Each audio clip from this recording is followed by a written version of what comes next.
சிஎம்மும் தெரிஞ்சுக்கிட்டார். இந்த மாதிரி விசிகா வந்து தேமுதிக வச்சு தகராறு பண்ணாமல் அமைதியாக இருக்குது.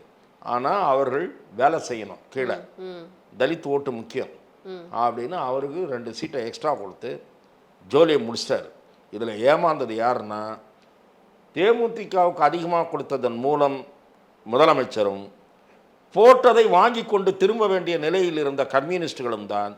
இந்த 2 பேரும் தான் ஏமாந்தவங்க. இதுல நம்ம அவங்க வந்து எப்படியா இருந்தாலும் மனதில் காயம் இருந்தாலுமே இந்த கூட்டணியில தொடர்ந்து அவங்க பயணம் செய்வதற்கான முடிவை எடுத்திருந்தாங்கிறத தானே பார்க்க முடியுது. ஏன்னா இப்போ 5 தொகுதி, போன தடவை 6 தொகுதி வாங்கினாங்க, இந்த தடவை 5 தொகுதி வாங்கியிருக்காங்க. 2 கட்சிகளுமே 5 தொகுதி வாங்கியிருக்கிறாங்கன்னு பார்க்க முடியுது. ஆனால் என்னன்னா, இப்போ தொகுதியை இன்னமும் குறைச்சி கொடுத்துருந்தாலும் அவங்க வந்து திமுக கூட்டணியில தான் டிராவல் பண்ணியிருப்பாங்க. அப்படி இல்லைனாலும் வெளியில வந்து திமுகவுக்கு தான் ஆதரவு கொடுத்துருப்பாங்க. அவங்களுக்கு வேற வழி இல்லைல்ல. இல்லை, அவ்வாறு அவர்களே தங்களை இந்த சூழ்நிலைக்கு உட்படுத்தி கொண்டார்கள். இதற்கு அவங்க வெளியில வருவாங்க நீங்க நினைச்சீங்களா? இல்லை, நான் அதான் சொல்கிறேன்.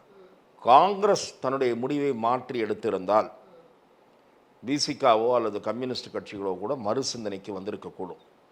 காங்கிரஸ் தாவேகாவை காட்டி மிரட்டி 3 சீட்டும் ஒரு ராஜ்யசபாவும் வாங்குவதற்கு கடைசியில் சரணடைந்ததை போல ஆகிவிட்டதை தவிர, தாவேகா என்கிற ஒரு மாற்று சக்தி களத்தில் இவர்களுக்கு ஒரு வாய்ப்பாக இருந்தது.